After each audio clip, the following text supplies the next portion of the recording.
Hello friends, कैसे हैं आप सब। आप सबका स्वागत है हमारे चैनल पढ़ाई.com में। दोस्तों, आज का हमारा टॉपिक है मंद बुद्धि बालक एवं पिछड़ा बालक। तो आप सब वीडियो को लाइक कर दीजिए और कमेंट करके ज़रूर बताइए कि कैसी लगी वीडियो, और चैनल को सब्सक्राइब कर दीजिए, बेल आइकन को भी प्रेस कर दीजिए ताकि हमारी आने वाली सभी वीडियोज़ आप तक सबसे पहले पहुँच सकें। तो हम चलते हैं अपनी वीडियो की ओर।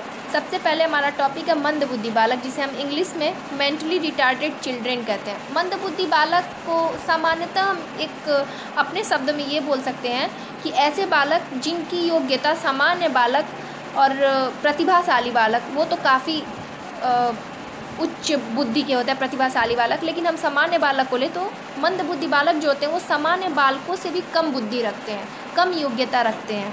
हर चीज़ में मंद बुद्धि बालक सामान्य बालकों से भी कम होते हैं, पीछे होते हैं। तो हम परिभाषा देख लेते हैं और शब्दों के माध्यम से जान लेते हैं कि क्या होता है इसका मतलब। मंद बुद्धि बालकों से तात्पर्य उन बालकों से है जिनकी मानसिक योग्यता सामान्य बालकों से कम होती है, और मंद बुद्धि अथवा मानसिक मंदता यानी कि मेंटल रिटार्डेशन को प्रायः बुद्धि परीक्षणों पर बालकों के द्वारा किए गए कार्यों परफॉर्मेंस के आधार पर परिभाषित किया जाता है। वे बालक जिनकी बुद्धि लब्धि 80 या 85 से भी कम होती है प्रायः मंद बुद्धि बालक कहलाते हैं।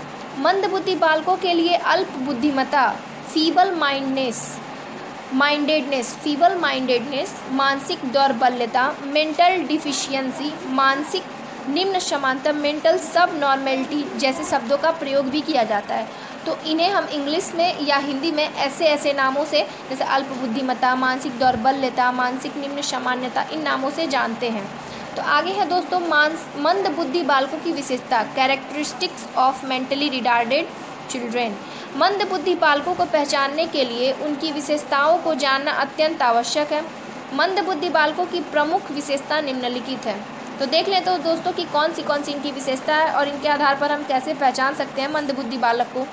तो सबसे पहला है, ऐसे बालक सीखी गई बात को नवीन परिस्थितियों में प्रस्तुत करने में प्रायः कठिनाई का अनुभव करते हैं। मतलब जो मंद बुद्धि बालक होते हैं वो सीखी गई बातों को भी किसी और के सामने प्रस्तुत नहीं कर पाते, कठिनाई का अनुभव करते हैं या महसूस करते हैं। ऐसे बालक अन्य व्यक्तियों या परिजनों की जरा भी चिंता किए बिना केवल अपनी आवश्यकताओं की चिंता करते हैं। ऐसे बालकों में आत्मविश्वास की कमी होती है, यानी इन्हें नहीं लगता कि ये कोई कार्य कर सकते हैं। ऐसे बालकों की बुद्धि लब्धि 80 से या 85 से कम होती है, बहुत कम होती है, 80-85 से भी कम होती है। ऐसे बालकों की सीखने की गति मंद होती है, सीखते तो हैं पर बहुत ज़्यादा टाइम लेते हैं कोई भी चीज़ सीखने में। इसके अलावा ऐसे बालक जटिल परिस्थितियों को सीखने में प्रायः असफल रहते हैं, यानी कि जो कठिन परिस्थिति होती है, कठिन चीज़ें होती हैं, उन्हें सीखने में प्रायः असफल रहते हैं, सीख ही नहीं पाते। ऐसे बालक प्रायः कार्य व कारण, कॉज एंड इफेक्ट के संबंध में अजीबोगरीब धारणाएं बना लेते हैं। अब है दोस्तों मंद बुद्धि बालकों की पहचान, identification of the mentally retarded children. मंद बुद्धि बालकों को पहचानने के उपरांत ही उनकी विशिष्ट आवश्यकताओं के अनुरूप शैक्षिक देखभाल करना संभव हो सकता है। मतलब कि जो मंद बुद्धि बालक हैं उनको पहचानने के बाद, उनकी कमियों को, उनकी जो भी कठिनाइयां हैं उनके बारे में हर चीज़ जानने के बाद उनकी आवश्यकताओं की पूर्ति या उनका शैक्षिक देखभाल किया जा सकता है। मंद बुद्धि बालकों की पहचान करने के लिए भी विधि का अवलोकन यानी कि सिस्टमेटिक ऑब्जर्वेशन तथा प्रमाणीकृत परीक्षणों, स्टैंडर्डाइज्ड टेस्ट का प्रयोग किया जा सकता है। व्यक्तिगत व सामूहिक बुद्धि परीक्षणों, संप्राप्ति परीक्षणों तथा व्यक्तिगत परीक्षणों के द्वारा मंद बुद्धि बालकों की पहचान की जा सकती है। ये 2-3 परीक्षण है दोस्तों, जैसे व्यक्तिगत व सामूहिक बुद्धि परीक्षण, संप्राप्ति परीक्षण और मंद बुद्धि बालकों के लिए एक व्यक्तिगत परीक्षण। इन 3 परीक्षणों के आधार पर इनकी पहचान की जा सकती है।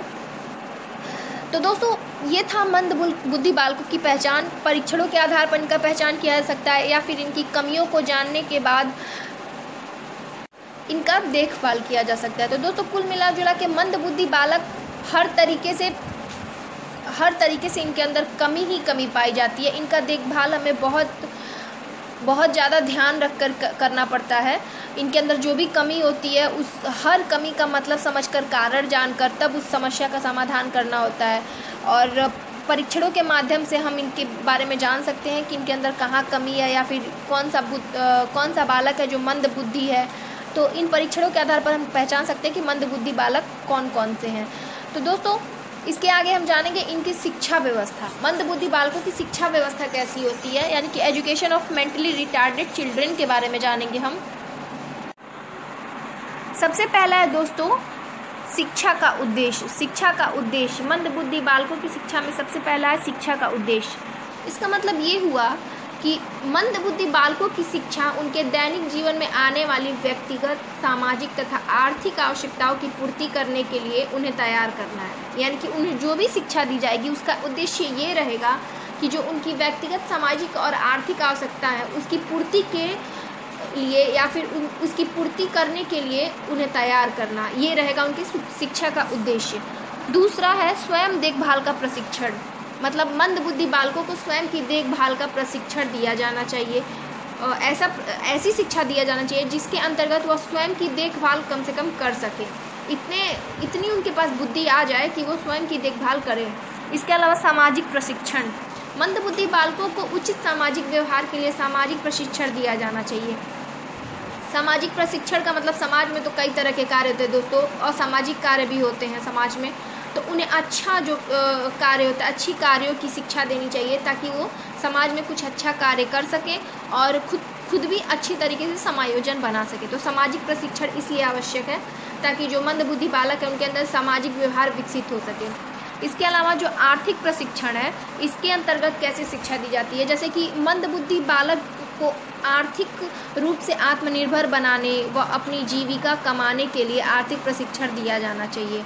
मतलब आर्थिक प्रशिक्षण का उद्देश्य यही है कि वो अपना खर्च चला सके या फिर अपनी आजीविका कमा सके, तो इसलिए आर्थिक परीक्षण आवश्यक होता है। इसके अलावा विशिष्ट कक्षाएं, जैसे मंदबुद्धि बालक अपनी कम मानसिक योग्यता के कारण सामान्य कक्षाओं में तो लाभ उठाने में असमर्थ होते हैं, इसलिए उनके लिए विशिष्ट कक्षाएं यानी कि अलग कक्षा का आयोजन करना चाहिए। तो दोस्तों आज की वीडियो में हमने जाना मंदबुद्धि बालकों के बारे में, मंदबुद्धि बालक की शिक्षा व्यवस्था, पहचान, विशेषता। तो दोस्तों आज की हमारी वीडियो कंप्लीट होती है। वीडियो को लास्ट तक देने के लिए थैंक यू।